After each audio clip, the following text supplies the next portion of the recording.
Friends, Britain की महारानी Elizabeth के निधन के बाद किंग चार्ल्स को उनका उत्तराधिकारी यानी उन्हीं के बेटे जो किंग चार्ल्स हैं उनको उस राजगद्दी का उत्तराधिकारी नियुक्त किया गया है। किंग चार्ल्स के किंग बनने के बाद वहाँ पर क्या क्या बदलेगा, क्या किंगशिप का होना ठीक है या फिर नहीं है, और यूके किस तरह की किस टाइप की कॉन्स्टिट्यूशनल मोनार्की या किस टाइप के किस तरह के राजतंत्र को वो फॉलो कर रहा है, और वास्तव में इस राजतंत्र के सिस्टम का होना ठीक है या फिर नहीं है। सो आज की वीडियो में हम ये सब डिस्कस करने वाले हैं।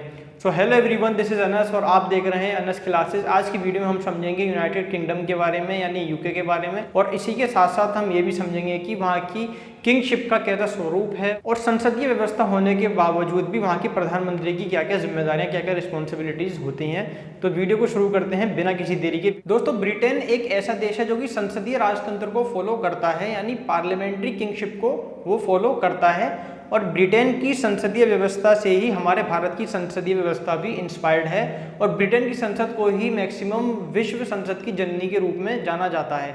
हम यूके के अधीन थे, यूके ने हमें कॉलोनाइज कर रखा था यानी गुलाम बना रखा था, और सालों से हमें इस तरह की व्यवस्था का अनुभव था। तो इसी कारण भारतीय संविधान निर्माताओं ने भी संसदीय व्यवस्था को ब्रिटेन की संसदीय व्यवस्था में भारतीय रूप में मॉडिफाई करके अडॉप्ट किया। इससे पहले कि हम आगे बढ़ें, मैं आपको बताना चाहूँगा 3 इंपॉर्टेंट कॉन्सेप्ट के बारे में, 3 इंपॉर्टेंट शासन व्यवस्थाओं के बारे में। फटाफट इसको समझकर हम अपनी वीडियो की ओर आगे बढ़ते हैं। अब ये संवैधानिक राजतंत्र या फिर संसदीय राजतंत्र क्या होता है, और ये लोकतंत्र से या फिर गणतंत्र से कैसे भिन्न है, और राजशाही क्या होती है, आइए फटाफट इन तीनों कॉन्सेप्ट को समझ लेते हैं। फ्रेंड्स, डिफरेंट स्टेट्स, अलग अलग कंट्रीज, अलग अलग राज्य अपने अपने तरीके से अपनी अपनी शासन व्यवस्थाओं का संचालन करते हैं। जैसे कि इसमें सबसे पहला आता है कि मोनार्की यानी कि राजशाही या फिर राजतंत्र। मोनार्की जनरली तानाशाही के ही करीब होती है। अगर राजा लिबरल है, किंग लिबरल है, जनता की आवश्यकताओं का ध्यान रखता है, उन पर अत्याचार नहीं करता, तो उसे हम तानाशाही नहीं कहेंगे। लेकिन फिर भी इस स्थिति में ऐसा होता है कि राजतंत्र में राजा ही सभी संस्थाओं का मालिक है। जैसे कि आज अगर हम बात करें कि सरकार के तीनों अंगों की, कि वो कैसे तीनों एक दूसरे को कंट्रोल करते हैं, जैसे इसमें हमारा लेजिस्लेचर है, एग्जीक्यूटिव है, जुडिशरी है, तो सबका सेपरेशन ऑफ पावर, अलग अलग पावर्स इनकी बटी हुई हैं, या फेडरल सिस्टम है कि जहाँ पर 2 सरकारें एक साथ काम कर रही हैं। यहाँ पर कुछ नहीं होता। न्यायपालिका भी राजा है, सरकार भी राजा है, कानून को लागू करने वाला भी राजा है, सारे काम A to Z वो किंग ही करता है, और उसी की ही सारे के सारे राज्य में सेना पर, वित्तीय व्यवस्था पर, विदेशी मामलों पर, हर मामले में उस राजा का, उस किंग का नियंत्रण होता है। हालांकि आज के टाइम में बहुत ही कम ऐसी कंट्रीज बची हैं जो कि किंगशिप को फॉलो कर रहे हो सकता है सऊदी अरब जैसे एक आध एग्जेम्पशंस को अगर हम छोड़ दें तो बहुत ही कम ऐसी कंट्रीज हैं जो कि आज के टाइम में एब्सोल्यूट मोनार्की को अगर वो फॉलो कर रही हो, यानी कि पूरी की पूरी तरह राजतंत्र जहाँ पर होता है। दूसरी कंडीशन जो आती है वो है हमारी कॉन्स्टिट्यूशनल मोनार्की यानी संवैधानिक राजतंत्र। राजा यहाँ पर भी है और राजा यहाँ पर भी है, किंग और किंग दोनों कंडीशन में है, लेकिन यहाँ पर राजा संविधान के अधीन होता है, इसलिए इसको हम संवैधानिक राजतंत्र कहते हैं। यूके इसका करेक्ट एग्जाम्पल है। यूके जो कंट्री है वो एक संवैधानिक राजतंत्र को फॉलो करती है यानी कॉन्स्टिट्यूशनल मोनार्की वहाँ पर है। नेपाल में भी कुछ इसी तरह का सिस्टम हुआ करता था, कॉन्स्टिट्यूशनल मोनार्की वाला सिस्टम हुआ करता था, लेकिन वर्तमान में नेपाल भी लोकतंत्र हो चुका है। तो यहाँ कंडीशन ये है कि राजा संविधान के अधीन होता है, जबकि यहाँ पर संविधान राजा के अधीन होता है। संविधान तो पहली बात तो होता ही नहीं है, या जो भी विधि, जो भी कानून, जो भी लॉज हैं उन सब पर राजा की चलता होती है। राजा चाहे उसमें कुछ जोड़ दे, कुछ घटा दे, कुछ ऐड कर दे, रिमूव कर दे, everything is under control of the king. सब कुछ उस किंग के अंडर में ही होता है। थर्ड कंडीशन आती है रिपब्लिकन डेमोक्रेसी। रिपब्लिक का जनरली हम मतलब जानते ही हैं कि राज्य के अध्यक्ष वंशानुगत रूप से ना होकर निर्वाचित होगा, यानी जो भी हेड ऑफ द स्टेट है वो वंश के हिसाब से नहीं आया होगा। जैसे कि यूके में हुआ कि महारानी एलिजाबेथ के जो बेटे थे वो उनके उत्तराधिकारी बन गए।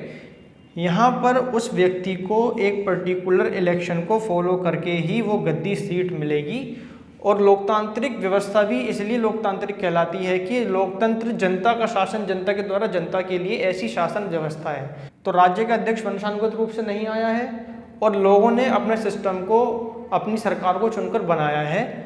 भारत इसका एग्जाम्पल है, सबसे बड़े लोकतंत्र हम हैं, चाहे भारत हो, USA हो, अगर हम अपने पड़ोस में देखें तो बांग्लादेश और भी कई ऐसी कंट्रीज़ हैं, अगर हम साउथ एशिया में ही कई कंट्रीज़ देख लें तो मैक्सिमम कंट्रीज़ आज इस रिपब्लिकन डेमोक्रेसी को फॉलो कर रही हैं। यहाँ पर ना तो शासन व्यवस्था के संचालन में कोई किसी का उत्तराधिकारी होता है। अगर आपको देश चलाना है, आप इलेक्शन लड़ो, आओ गद्दी पर बैठो, no one is stopping you, कोई आपको नहीं रोक रहा है। सो ये अंतर होता है कॉन्स्टिट्यूशनल मोनार्की, रिपब्लिकन डेमोक्रेसी और मोनार्की के बीच। अगर हम बात करें इंडिया में भी, जब हम मुगलों के अधीन थे या इससे पहले भी, तो वहाँ पर हम किसी तरह मोनार्की को फॉलो कर रहे थे कि या तो राजा का बेटा उसका उत्तराधिकारी बन जाता था और वो राजा चाहें तो वो एक तानाशाह भी बन सकता था। सो ये जो बीच की कंडीशन है ये है ब्रिटेन वाली कंडीशन। आइए फटाफट समझ लेते हैं कि ब्रिटेन में किंग या फिर क्वीन जो भी गद्दी पर बैठते हैं, यानी जो भी राजशाही की गद्दी के उत्तराधिकारी होते हैं, उनकी क्या क्या रिस्पॉन्सिबिलिटीज़, क्या क्या जिम्मेदारी, क्या क्या फंक्शंस होते हैं और किस तरह वो सरकार के साथ मिलकर सरकार के काम के साथ देश को चलाते हैं। दोस्तों, सबसे पहला काम वहाँ के किंग का ये होता है कि जो भी दल इलेक्शन जीतने के बाद सरकार बनाने की स्थिति में होता है तो वहाँ के किंग ही सरकार की नियुक्ति करते हैं। इसके अलावा सरकार को बर्खास्त करने का भी अधिकार उनके पास होता है कि अगर सरकार अपना विश्वास मत खो देती है तब। इसके अलावा संसद के सत्र की शुरुआत करना और सारे सरकारी कामों को, यानी जो भी संसद से बिल या लॉज पास हो रहे हैं उनको अपनी मंजूरी देना, ये भी जिम्मेदारी वहाँ के किंग या फिर क्वीन की होती है। अगर हम बात करें कुछ हद तक जो रिस्पॉन्सिबिलिटीज़, जो जिम्मेदारियां भारत में राष्ट्रपति हमारे हेड ऑफ स्टेट की होती हैं, वही जिम्मेदारियां यूके में किंग की होती हैं। लेकिन भारत और यूके में फ़र्क ये है कि वो एक संवैधानिक राजतंत्र है, हमें गणतंत्रात्मक लोकतंत्र हैं, क्योंकि यूके के किंग या फिर क्वीन उत्तराधिकारी के रूप में, यानी वंश के आधार पर किंग या फिर क्वीन बनते हैं। लेकिन भारत की बात की जाए तो भारत के राष्ट्रपति एक पर्टिकुलर इलेक्शन प्रोसीजर को फॉलो करके देश की गद्दी पर बैठते हैं या फिर हेड ऑफ द स्टेट बनते हैं। यही कारण है कि भारत एक गणतंत्रात्मक लोकतंत्र है, क्योंकि हमारे जो राष्ट्र के अध्यक्ष हैं वो एक संवैधानिक रूप से चुनावी प्रक्रिया के दौरान चुनकर आए हैं। कानून को औपचारिक रूप देना भी एक लगभग फॉर्मेलिटी के लिए ही होता है। ब्रिटेन एक संसदीय सर्वोच्चता को फॉलो करने वाला देश है, जबकि भारत में न्यायपालिका की सर्वोच्चता को पाया जाता है। हमारी संसद भी यूके की संसद से ही इंस्पायर्ड है, क्योंकि जब संविधान बन रहा था तो सालों से हमें उस ही व्यवस्था को फॉलो करने का अनुभव था, तो इसीलिए भारत ने संसदीय व्यवस्था को जो मॉडल अपनाया वो ब्रिटेन से अपनाया था। कभी कभी 1 मार्क क्वेश्चन एग्जाम में पूछ लिया जाता है कि भारतीय संसदीय व्यवस्था किस देश से इंस्पायर्ड है या फिर प्रभावित है, तो इसका आंसर है यूके। जहाँ तक बात की जाए यूके की जुडिशरी की, तो जुडिशरी वहाँ पर सिर्फ एक निकाय के रूप में काम करती है। जो रूल, जो लॉज, जो कानून यूके में संसद बना दे वही सर्वोपरि है, वही फाइनल है। जुडिशरी सिर्फ एक सुझाव या सलाह मशवरे के रूप में सिर्फ और सिर्फ एक निकाय के रूप में वहाँ पर मौजूद है। सो दोस्तों, ये था मोटे मोटे तौर पर किंग की रिस्पॉन्सिबिलिटी, जहाँ पे जिम्मेदारी के बारे में। अब बात करते हैं कि महारानी एलिजाबेथ की डेथ के बाद उस देश में किंग चार्ल्स के किंग बनने के बाद क्या क्या बदलेगा। जहाँ जहाँ पर भी बतौर किंगशिप के रूप में महारानी एलिजाबेथ की तस्वीरें लगी थी, अब उनको हटाकर किंग चार्ल्स की तस्वीरों को लगा दिया जाएगा।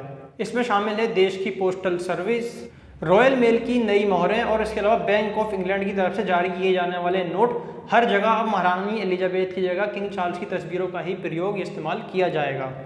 और इसके अलावा ब्रिटिश पासपोर्ट पर लिखा जाने वाला शब्द भी बदलकर हिज मैजेस्टी कर दिया जाएगा। नए किंग की नियुक्ति के बाद वहाँ के राष्ट्रगान में भी बदलाव होगा। इस राष्ट्रगान में अब गॉड सेव द क्वीन की जगह गॉड सेव द किंग शब्द का प्रयोग अब किया जाएगा। अब सवाल ये उठता है कि वहाँ के लोग, यानी यूके के कॉमन सिटीजन कितने ज़्यादा सेटिस्फाइड हैं इस किंगशिप के, इस राजशाही के सिस्टम से। दोस्तों, ब्रिटेन में हाल ही में किए गए सर्वे के मुताबिक 62% जनता भी आज राजशाही को ही समर्थन देती है, जबकि 22% लोगों का मानना है कि हेड ऑफ द स्टेट का भी एक इलेक्शन किया जाना चाहिए। आपको क्या लगता है? आप अपनी राय जरूर दीजिए कमेंट सेक्शन पर कि वास्तव में ये राजशाही ठीक है या फिर भारत की तरह हेड ऑफ द स्टेट को भी निर्वाचित होकर आना चाहिए। और अगर भारत में हेड ऑफ द स्टेट जो निर्वाचित होते हैं सरकार के द्वारा नियुक्त किए जाते हैं, क्या भारत में भी वास्तव में एक direct election head of the state यानी राष्ट्रपति का भी किया जाना चाहिए? दोनों मुद्दों पर आप कमेंट सेक्शन में अपनी राय जरूर देना, ताकि मैं भी जान सकूं कि वास्तव में देश की आम जनता, आम सिटीजन, आम स्टूडेंट्स इस मुद्दे पर क्या सोचते हैं। सो दोस्तों, आज के लिए फिलहाल इतना ही। मिलते हैं आपसे किसी और नई वीडियो में किसी नई इन्फॉर्मेशन के साथ। वीडियो आपको पसंद आया तो वीडियो को लाइक कीजिए, अपने फ्रेंड्स के साथ शेयर कीजिए, और अगर अभी तक आपने हमारे चैनल को सब्सक्राइब नहीं किया है तो चैनल को सब्सक्राइब करने के साथ साथ साइड में बने उस बेल आइकन को भी प्रेस कर दीजिए, ताकि फ्यूचर में जब भी वीडियोज़ अपलोड हों उनकी नोटिफिकेशंस तुरंत आपको मिल जाएँ और एक भी वीडियो मिस ना हो पाए।